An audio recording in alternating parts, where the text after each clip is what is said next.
The hospital room was silent except for the rhythmic beeping of machines. Evelyn Carter's eyes fluttered open, her vision blurry, her throat dry as sandpaper. The fluorescent lights above her felt like they were burning into her skull. She tried to move, but pain shot through her abdomen like a knife twisting deep inside her body. She'd made it through the surgery. Barely. A ruptured appendix. The doctor had told her, right before they wheeled her into the operating room, that she was lucky. Another hour, maybe 2, and the infection would have spread beyond repair. Sepsis. Organ failure. Death. But she was alive. And she was completely alone. Evelyn turned her head slowly, wincing at the effort. The chair beside her bed was empty. No flowers. No cards. No sign that anyone had been there at all. She reached for her phone on the bedside table, her fingers trembling as she unlocked the screen. No messages. No missed calls. Nothing from her son, Daniel. She stared at the screen, her heart sinking. He knew about the surgery. She'd called him herself 3 days ago, her voice shaking as she explained that the pain in her side wasn't going away, that the doctor was concerned, that she was being admitted to the hospital immediately. "Mom, I'm sure you'll be fine," Daniel had said, his tone distracted. She could hear cartoons playing in the background. "You're tough. Let me know how it goes." Okay. That was it. No offer to visit. No promise to check in. Just casual dismissal wrapped in a thin layer of concern. 3 days. She'd been in the hospital for 3 days, fighting for her life, and her only child hadn't checked on her once. She scrolled through her recent messages, hoping she'd somehow missed something, but there was nothing. Evelyn closed her eyes, forcing back the tears. There had to be an explanation. Daniel was thoughtless sometimes, but he wasn't cruel. She took a shaky breath and opened her banking app, thinking maybe she'd distract herself by checking her accounts. The screen loaded, and Evelyn's blood turned to ice. Her credit card balance was negative $15,000. She blinked, refreshed the page, stared at the number again, her mind refusing to process what she was seeing. $15,000. Gone. Charged in the last 72 hours. Her fingers flew across the screen as she pulled up the transaction history. Hotel charges. Disney World park tickets. Restaurants. Shopping. A character breakfast. Souvenir purchases. Florida. Daniel was in Florida. At Disney World. With her credit card. For park tickets. A deluxe resort package. Dining plans. FastPass upgrades. Designer shopping at Disney Springs. He'd taken his entire family on a luxury vacation. While she was dying. And suddenly, with horrible clarity, Evelyn understood why her son hadn't called. He didn't want her to know where he was. If you've ever been the one who gives and gives until there's nothing left, this story is for you. Because this isn't about revenge. It's about what happens when someone finally stops being available to be used. Subscribe so you don't miss what happens when she takes back her power. Evelyn didn't sleep that night. Every time she closed her eyes, she saw the transaction history scrolling across her phone screen. The nurse came in around midnight to check her vitals, and Evelyn must have looked as devastated as she felt, because the woman paused, her expression softening. "Are you in pain, sweetheart? I can get the doctor to adjust your medication." Evelyn shook her head. "It's not that kind of pain." After she left, Evelyn picked up her phone again. Her thumb hovered over Daniel's contact. Part of her wanted to call him, to scream, to demand an explanation. But she already knew what he'd say. He'd make excuses. He'd minimize.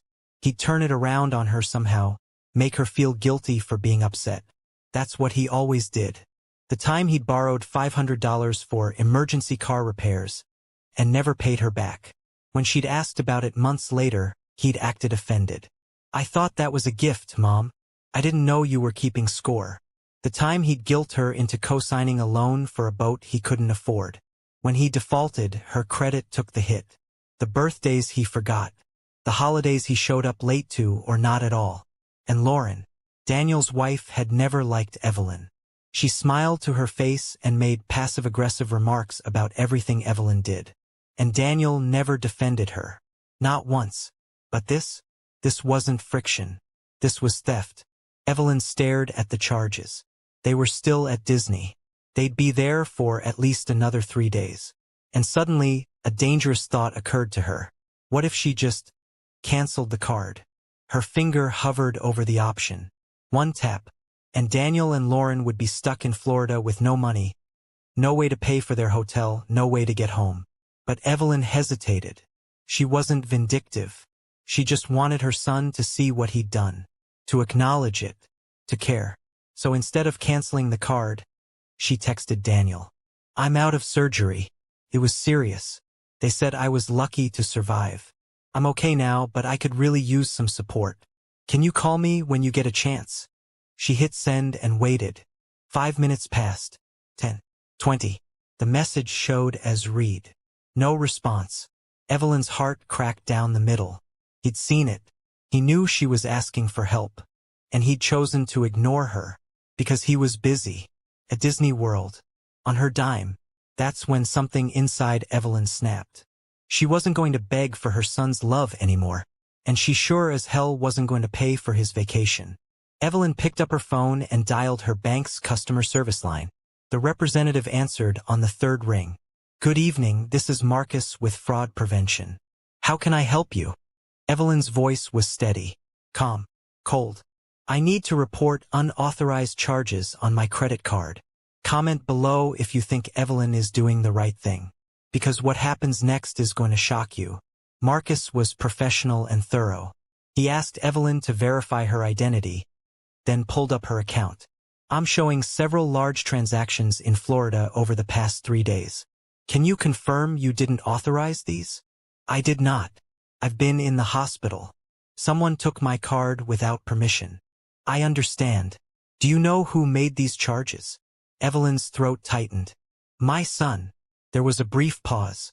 Marcus's tone softened slightly. I'm sorry to hear that.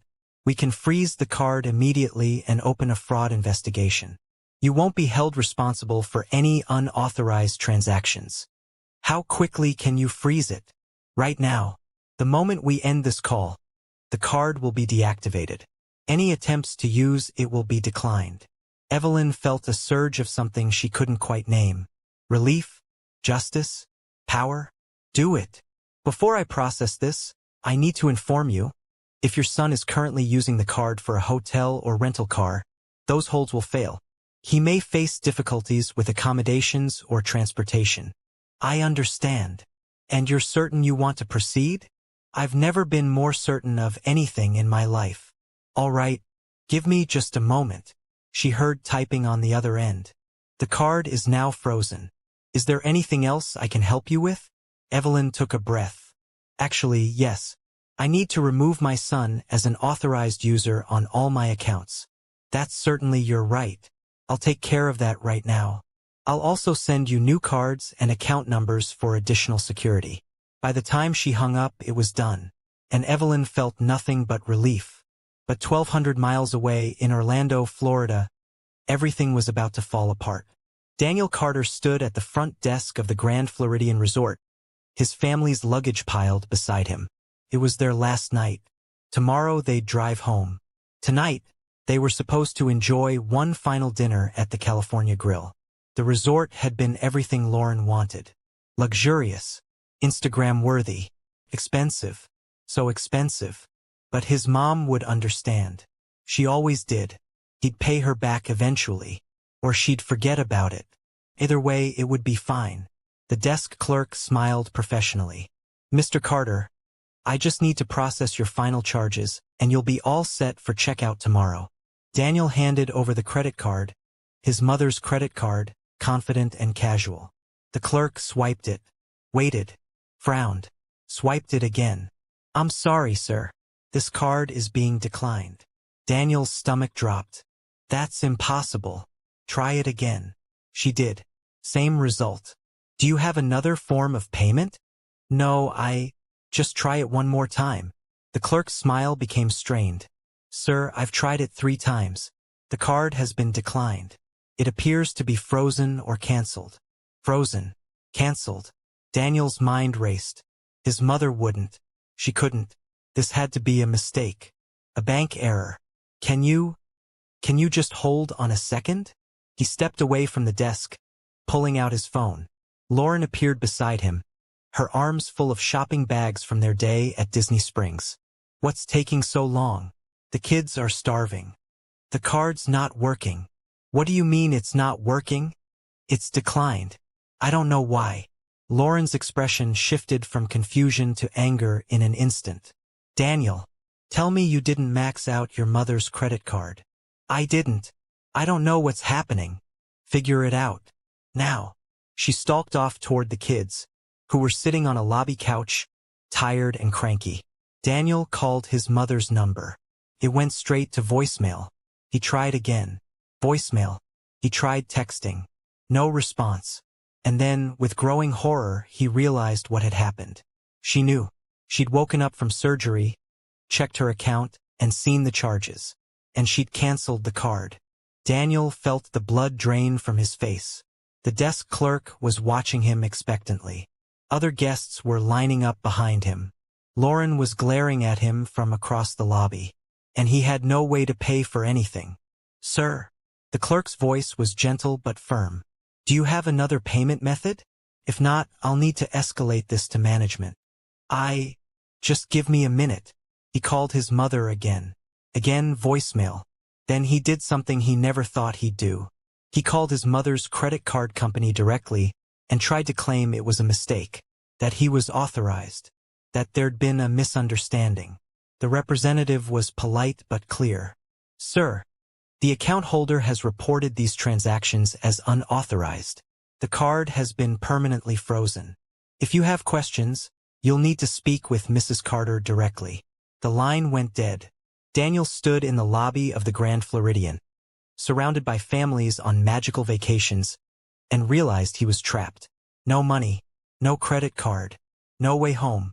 And his mother, the woman he'd ignored while she was dying, had left him here deliberately. Lauren's voice cut through his panic. Daniel, what the hell is going on? He turned to face her, and for the first time he had to say the words out loud. My mom canceled the card. We're stuck. Stay with me because Evelyn's retaliation is just getting started. And Daniel's about to learn exactly what it feels like to be abandoned when you need help most. Lauren's face went white, then red. She what? She canceled it. The card's frozen. Why would she? Lauren stopped mid-sentence. Her eyes widened. Daniel, did you tell your mother you were taking this trip? Silence. Daniel, I didn't think I needed to. She's always fine with me using her card? Without asking. While she was in the hospital. The desk clerk cleared her throat. Sir, I really do need to resolve this. If you can't provide payment, I'll have to notify security. Daniel's hands were shaking. Can you just give me until tomorrow? I'll figure something out. I'm sorry. Hotel policy requires immediate payment for extended stays. If you can't provide it, I'll need to ask you to vacate the room. Vacate? We have nowhere to go. Our flight isn't until tomorrow afternoon.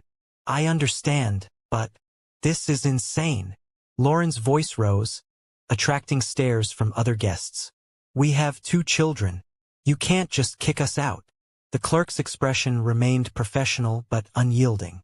I'm very sorry, ma'am, but without payment, I can't allow you to remain in the room. Daniel felt the walls closing in. He pulled out his own credit card, the one that was already maxed out, and handed it over desperately. Try this one. The clerk did. Declined. Do you have any other cards? Cash. Daniel checked his wallet. $43. They'd spent everything. Everything. Because he'd assumed his mother's card would work. Would always work. That she'd always be there to bail him out. The clerk picked up the phone. I'm calling management. Lauren grabbed Daniel's arm, her nails digging in. Fix this. Right now. Call someone. Your aunt. Your friends. Anyone. Who am I supposed to call? I don't know. But you better figure it out. Because if we end up sleeping in the car because of your screw-up, my screw-up? You're the one who wanted this trip. And you're the one who said we could afford it. Their voices were rising. The kids were starting to cry. Other guests were watching openly now. And Daniel felt something he'd never truly felt before. Consequence. Real, immediate, humiliating consequence. The hotel manager arrived. A stern woman in her 50s who listened to the situation with barely concealed disdain. "Mr. Carter, I'm going to need you and your family to gather your belongings and leave the property within the hour. But our luggage is still in the room. I'll have someone escort you to collect it, but I cannot allow you to stay without payment. I'm also going to need to report this to Disney security." Report it? For what? Fraud prevention. We've had issues with guests using stolen credit cards. I didn't steal it. It's my mother's. Did you have her permission to use it? Daniel opened his mouth, closed it. The manager's expression said everything. 45 minutes later, the Carter family stood in the Grand Floridian parking lot, their luggage piled around them, both kids sobbing. Daniel tried calling his mother one more time. Voicemail. He tried texting. No response. And then, sitting on their suitcases in a Florida parking lot at 9 p.m., Daniel finally understood. His mother had meant it. She wasn't going to save him. She wasn't going to fix this. She was going to let him drown. And the worst part? He deserved it. 2 days later, Evelyn was discharged from the hospital. A friend from her book club picked her up and drove her home. That evening, her phone rang. It was Daniel. Evelyn stared at the screen. For a moment, she considered not answering. But she wanted to hear this. She picked up. "Mom." Daniel's voice was tight, angry. "What the hell did you do? No, how are you feeling? No, are you okay?" Just immediate accusation. Evelyn's voice was ice. "I canceled the credit card you stole from me." "Stole? Mom, come on, don't be dramatic. I borrowed it. You took it without asking while I was in the hospital having emergency surgery. That's theft." "Daniel, you're seriously doing this right now? Do you have any idea what you just did to us? We had to borrow money from complete strangers just to get gas to drive home. Lauren's parents had to wire us money for food. The kids slept in the car. You humiliated us in front of everyone." Evelyn's grip tightened on the phone. "I was alone in a hospital bed, terrified, in pain. And you didn't call. You didn't text. You didn't check if I was alive. But you had no problem spending $15,000 of my money on a vacation." "It wasn't 15. Yes, Daniel. It was. I have the statements." She could hear Lauren in the background, saying something sharp and biting. "Look," Daniel said, his tone shifting to something almost pleading. "I'm sorry I didn't call. Okay? I thought you'd be fine. I didn't think it was that serious. But you can't just, you went too far, Mom." "I went too far?" "Yes. You left us stranded. Do you know how scared the kids were? Do you know how scared I was? When I woke up alone. When I realized my only child couldn't be bothered to check if I survived." There was a pause. Then Daniel's voice changed again. Harder. Colder. "You know what? Fine. You want to play it like this? Don't come crying to me when you're old and alone and need someone to take care of you. Because I'm done, Mom. I'm done." "Good." "What?" I said good. Because I'm done too, Daniel. I'm done being your ATM. I'm done making excuses for you.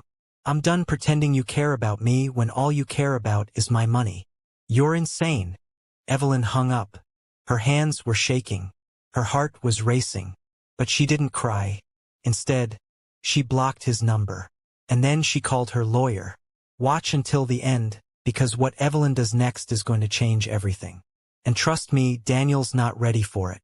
Margaret, Evelyn's attorney, was a sharp woman in her 60s who'd handled her estate planning for over a decade. When Evelyn explained why she was there, Margaret didn't look surprised.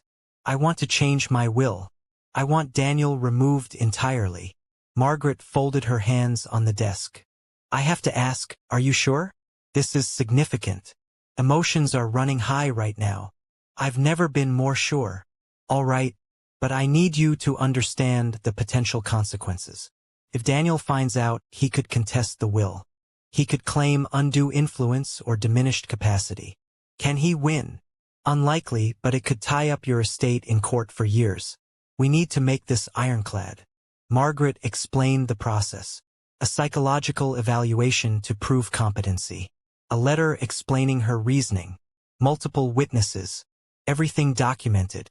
Where would you like your estate to go? Margaret asked. I want it split 3 ways. 1/3 to St. Jude's Children's Hospital. 1/3 to Safe Haven Women's Shelter. And 1/3 to Second Chance Animal Rescue. Margaret made notes. That's beautiful, Evelyn. Daniel will get nothing. Not the house. Not my savings. Not a single photograph. I want that explicitly stated. Done. As Evelyn left the office, she felt lighter. She wasn't being petty. She was simply making sure her legacy went somewhere meaningful. Somewhere that wouldn't steal from her while she was dying. But Evelyn's relief didn't last long. Because over the next week, the phone calls started. Her sister Patricia. Daniel says you had a breakdown and cut him off. What's going on? Her cousin. I heard you and Daniel aren't speaking. That's so sad. Her brother. Daniel called me crying.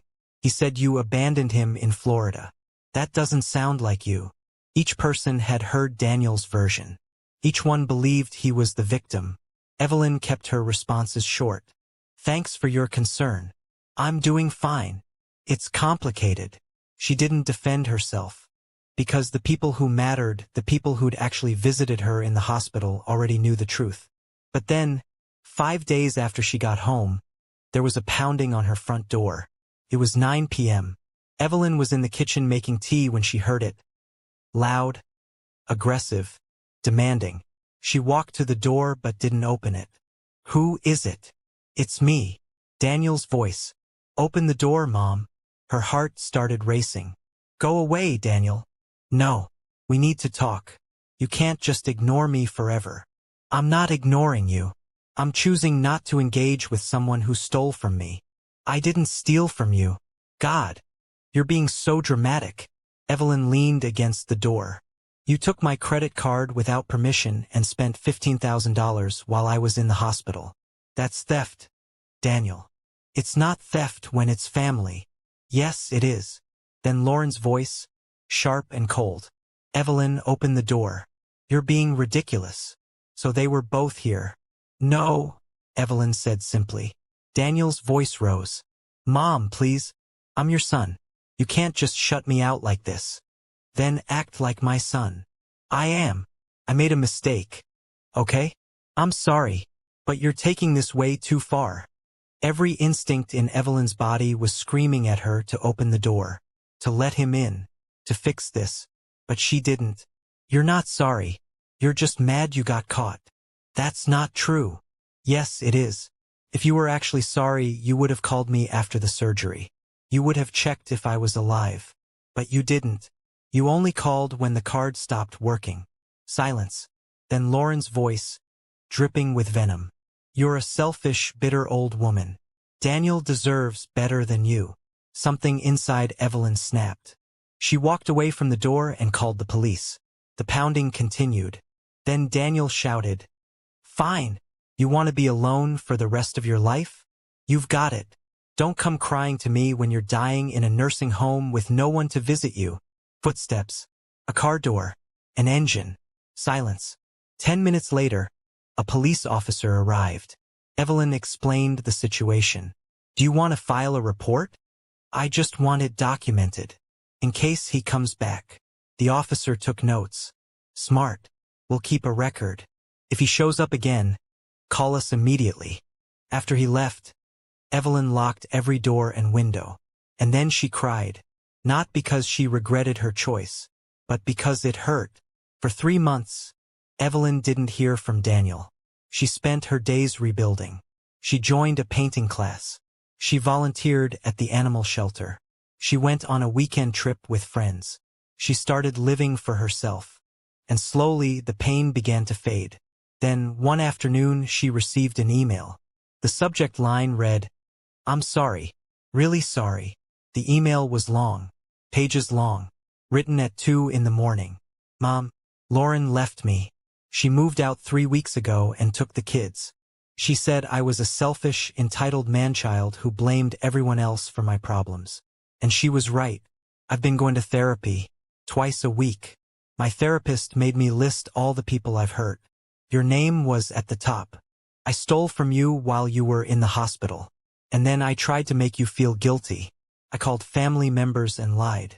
I showed up at your house and threatened you. And the worst part? I didn't even ask if you survived. What kind of person does that? I don't expect forgiveness. I just need you to know that I finally see it. I see what I did. And I'm horrified. I'm sorry, Mom. For everything. Daniel. Evelyn read it 3 times. She wanted to believe it. But she'd heard apologies before. So she didn't respond. Not yet. 2 weeks later, another email. Mom, I've set up a payment plan to pay you back the $15,000. It'll take 2 years, but I'm doing it. Not because you asked. Because it's right. I also need to apologize for letting Lauren disrespect you for years. I never stood up for you. That was cowardly. You deserved better. Daniel. Evelyn stared at the screen. He was paying her back. Without being asked. Maybe he really was changing. But she still didn't respond. A month later, another email. Mom, I told the family the truth. I called Aunt Patricia, Uncle Rob, everyone I lied to. I told them what really happened. Some were angry. Some suspected I wasn't telling the whole story. But I needed to stop playing the victim. Daniel. Evelyn set her phone down. He was doing the work. And for the first time in months, she felt hope. 3 weeks later, Evelyn sent a reply. Daniel, I appreciate your apologies. I don't know if I can trust you again, but I'm willing to talk. Let's meet for coffee. Just us. Mom. His response came within an hour. Thank you. I'll be there. They met at a small cafe on a Saturday morning. Daniel arrived early, looking thin and exhausted. He stood when she walked in. Hi, Mom. Daniel. They sat. The silence was heavy. Finally, Daniel spoke. I don't know where to start. Start with the truth. He nodded. The truth is, I was a selfish, entitled asshole. Evelyn didn't argue. I convinced myself that you owed me things. That because you were my mom. You were supposed to give me whatever I wanted. Why? Daniel ran a hand through his hair. I've been asking myself that for months. Maybe because Dad left and I blamed you. Maybe because Lauren encouraged it. Maybe because I'm just... He paused. My therapist says I have narcissistic tendencies. That I never learned to see other people as fully human. And now I'm trying to change. Not because I think it'll fix us. But because I don't want to be this person anymore. His voice cracked. I knew you were scared. I knew the surgery was serious. And I didn't care. I just saw an opportunity. You didn't ask if I survived. I know. Tears streamed down his face. After everything you've done for me, I couldn't send one text. That makes me a monster. It makes you someone who lost their way. He looked up. Do you think I can find it again? Evelyn was quiet. I don't know. But I hope so. Daniel nodded. That's fair. That's more than I deserve. He took a breath. I'm not asking for forgiveness. I'm not asking to be in your life again. I just needed you to know that I get it now. Are you doing this for me? Or for you? For me, he admitted. I don't like who I've become. I want to change because I can't stand being this person anymore. Evelyn felt something loosen in her chest. That was the right answer. What about the kids? Daniel's face crumpled.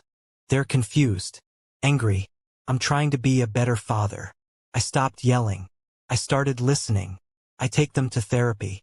Evelyn reached across the table and touched his hand briefly. Daniel's eyes filled with tears. I'm so sorry, Mom. I know. Can you ever forgive me?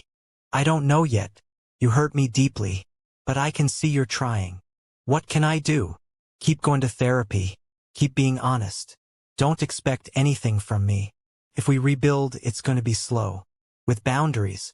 And it's never going to look like before. I understand. And Daniel? The will isn't changing. He looked up, surprised. Then nodded. I get it. I don't deserve your money. But if you're willing to give me a chance to prove I've changed, that's more than enough. For the first time since the hospital, Evelyn felt like she was talking to her son. One more thing. If you ever lie to me again, manipulate me or ask me for money, we're done. Permanently. I understand. I won't mess this up, Mom. I promise I'll be honest. I promise I'll respect your boundaries. But 3 weeks later, Daniel called her. His voice was shaking. Mom, I need to tell you something. Before you hear it from someone else. Evelyn's stomach tightened. What? I almost lied to you. In therapy last week, my therapist asked if I'd contacted you for anything besides apologizing. And I almost said no. But the truth is, 2 weeks ago, I drafted an email asking if you could help with the kids' school tuition. Evelyn's heart sank. I didn't send it, Daniel continued quickly. I caught myself. I realized I was falling into the same pattern. So I deleted it. Got a second job instead. But I needed to tell you. Because I promised honesty. Evelyn was quiet for a long moment. Thank you for telling me. I'm not perfect, Mom. I'm going to mess up. But I'm trying to catch myself before I hurt you again. And somehow, that honesty meant more than any perfect apology could have.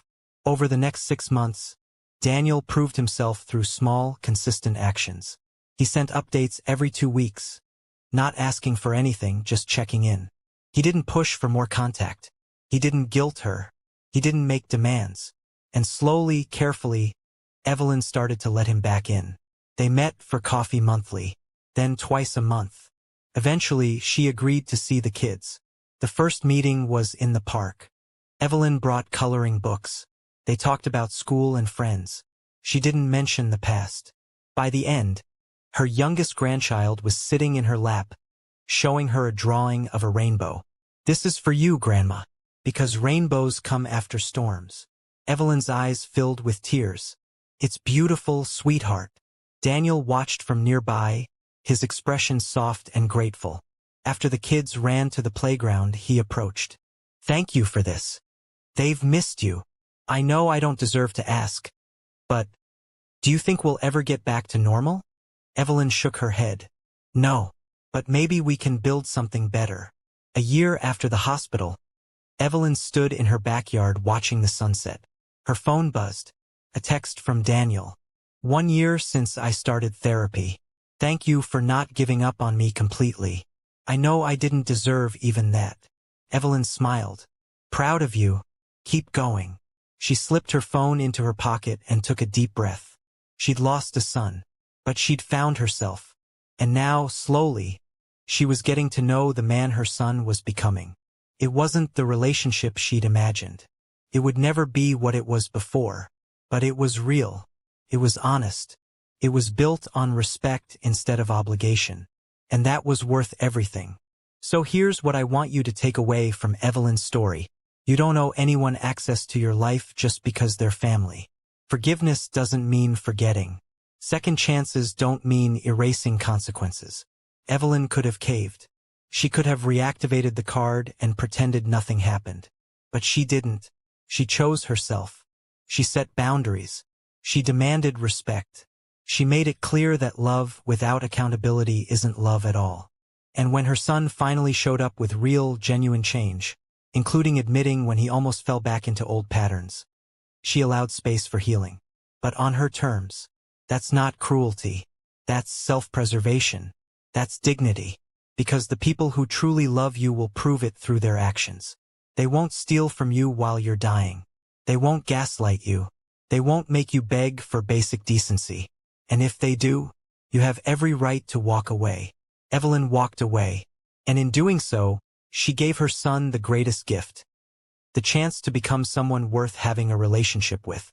Some people never take that chance. But Daniel did the work. He faced himself. He changed imperfectly, honestly, but genuinely. And that's why Evelyn let him back in. Not because he was her son, but because he earned it. This channel is for people who've been taken advantage of and finally choose themselves. Subscribe, because every story here is about finding your power, setting your boundaries, and refusing to be anyone's doormat. Share this with someone who needs to hear it. Comment below. Do you think Evelyn made the right choice? Would you have given Daniel a second chance? Because we all have our breaking points. And sometimes the bravest thing we can do is say, enough. Evelyn said enough. And she didn't just protect herself. She saved her son from becoming someone beyond redemption. That's the power of boundaries. That's the power of self-respect. Thanks for watching. I'll see you in the next one. And remember, you are not required to set yourself on fire to keep someone else warm. Not even for family. Especially not for family.